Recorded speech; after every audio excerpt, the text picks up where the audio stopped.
एक समय की बात है जब धरती पर जीवन बहुत ही साधारण और सरल हुआ करता था। लोग अपने कामों में लगे रहते थे, लेकिन उनकी कल्पनाओं और अंधविश्वासों का भी एक विशेष स्थान था। गांवों के किनारे जंगल और गुफाएं थीं, जिन्हें रहस्यमयी और भयानक माना जाता था। लोग मानते थे कि इन जंगलों और गुफाओं में ऐसी शक्तियां रहती हैं जिन्हें साधारण मानव की समझ से परे माना जाता था। हमारी कहानी एक छोटे से गांव कृष्णपुर की है। यह गांव घने जंगलों से घिरा हुआ था और गांव वाले इसे बेहद रहस्यमयी और भयानक मानते थे। खासकर गांव के बुजुर्ग लोग मानते थे कि इस जंगल के अंदर एक रहस्यमयी गुफा है जो सीधे पाताल लोक तक जाती है। कोई भी व्यक्ति जिसने उस गुफा के भीतर जाने का साहस किया, वह कभी लौटकर नहीं आया। गांव के लोग उस गुफा को पाताल द्वार के नाम से पुकारते थे। यह कहानी उस गुफा और उसमें छिपी आत्माओं के रहस्य की है। गांव के लोग अपने दैनिक जीवन में व्यस्त रहते थे। खेती, पशुपालन और अन्य छोटे मोटे काम करके वे अपना जीवन यापन करते थे। परंतु हर रात होते ही गांव के लोग अपने घरों में बंद हो जाते थे, क्योंकि उनके अनुसार रात के समय जंगल से अजीबोगरीब आवाजें आने लगती थीं। ये आवाजें कभी चीखने चिल्लाने की होती थीं, तो कभी कोई ऐसा संगीत जिसे सुनते ही शरीर में सिहरन दौड़ जाए। बुजुर्ग कहते थे कि यह सब पाताल लोक से आती आत्माओं की हरकतें हैं। कई लोगों ने दावा किया कि उन्होंने जंगल में विचित्र आकृतियों को देखा है जो मानवीय होते हुए भी इंसान नहीं थीं। उन्हें देखकर ऐसा लगता था कि वे किसी अन्य दुनिया से आई हैं। गांव में एक युवक था जिसका नाम अर्जुन था। अर्जुन बाकी गांव वालों की तरह इन अंधविश्वासों पर विश्वास नहीं करता था। उसने अपने जीवन में कई बार लोगों से इन आत्माओं और पाताल लोक की कहानियां सुनी थीं, लेकिन उसने कभी भी उन पर ध्यान नहीं दिया। उसके लिए ये सब सिर्फ लोगों की कल्पनाएं और डर की उपज थीं। अर्जुन ने फैसला किया कि वह उस पाताल द्वार की गुफा का रहस्य सुलझाएगा। उसने गांव के बुजुर्गों से उस गुफा के बारे में और भी अधिक जानकारी इकट्ठी की। बुजुर्गों ने उसे चेतावनी दी कि वह गुफा में जाने की गलती न करे। वे कहते थे कि जो भी वहां गया वह कभी लौटकर नहीं आया। पर अर्जुन की जिज्ञासा इतनी बढ़ चुकी थी कि उसने ठान लिया कि वह इस रहस्य को उजागर करके रहेगा। एक रात जब गांव के लोग गहरी नींद में थे, अर्जुन अपने घर से चुपचाप निकला और जंगल की ओर चल पड़ा। उसके पास केवल एक मशाल थी और उसके मन में अजीब तरह की उत्तेजना।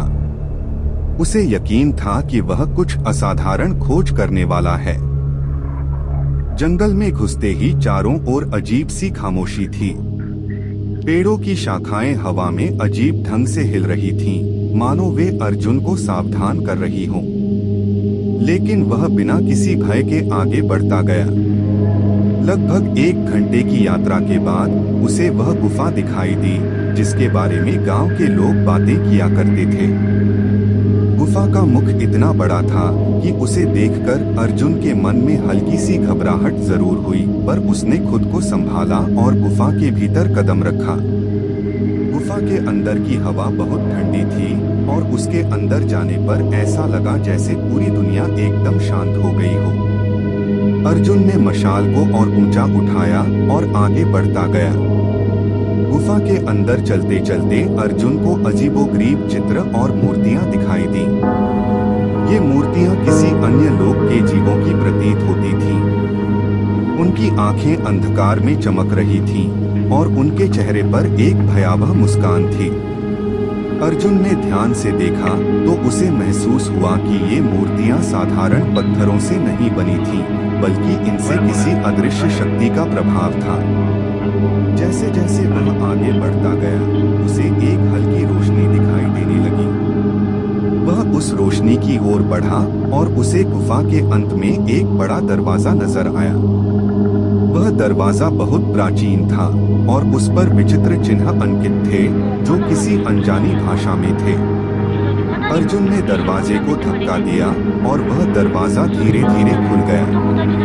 दरवाजे के पीछे का दृश्य देखकर अर्जुन की आंखें खुली की खुली रह गईं। वहाँ एक विशाल महल था जो किसी स्वप्न की तरह प्रतीत हो रहा था।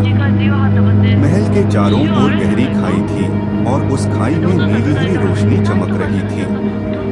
ऐसा लग रहा था मानो यह जगह धरती पर नहीं बल्कि किसी और लोक में हो।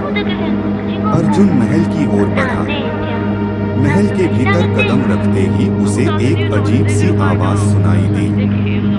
वह आवाज उसे अपने भीतर तक महसूस हो रही थी। तुम्हें यहाँ नहीं आना चाहिए था, आवाज गूंज रही थी। अर्जुन ने चारों ओर देखा पर उसे कोई नहीं दिखा। उसने अपने दिल की धड़कन को काबू में रखा और महल के भीतर और भी आगे बढ़ा। तभी अचानक एक आकृति उसके सामने प्रकट हुई। वह आकृति एक स्त्री की थी, परंतु उसकी आंखें रक्त की तरह लाल थीं और उसके बाल हवा में झूल रहे थे, जैसे किसी अदृश्य शक्ति के कारण वे हरकत में हो।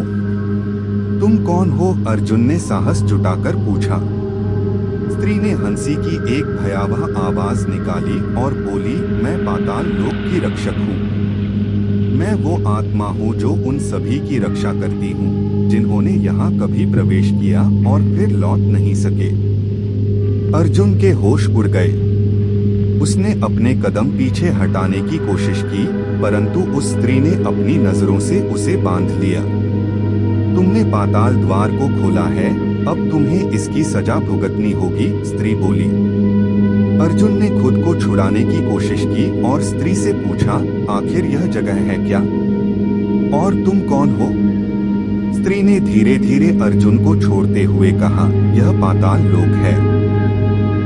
यह वह स्थान है जहां आत्माएं अपने पापों का प्रायश्चित करती हैं। मैं उस राजा की आत्मा हूँ जिसने हजारों साल पहले इस स्थान को बनाया था।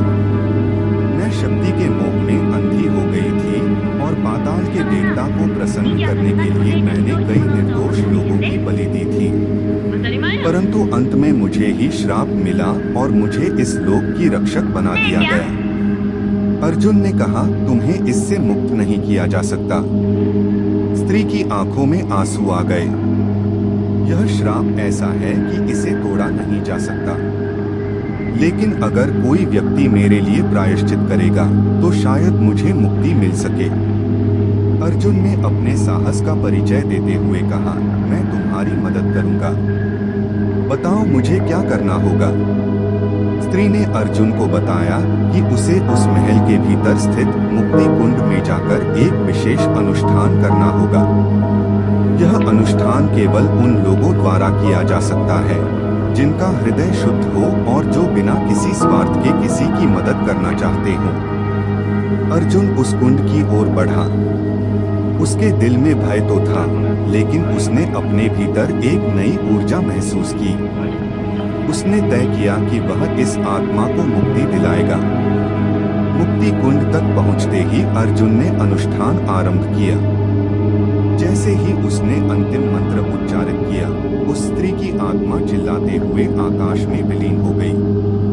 पूरा महल कांपने लगा और अर्जुन को ऐसा महसूस हुआ कि वह धरती पर वापस लौट रहा है। अर्जुन की आंखें खुली तो वह अपने गांव के पास जंगल में पड़ा हुआ था। उसे समझ में नहीं आया कि वह कैसे वापस आया, परंतु उसे यकीन था कि उसने पाताल लोक की रहस्यमय आत्मा को मुक्ति दिला दी थी। वह वापस गांव लौटा और वहां के लोगों को अपनी कहानी सुनाई।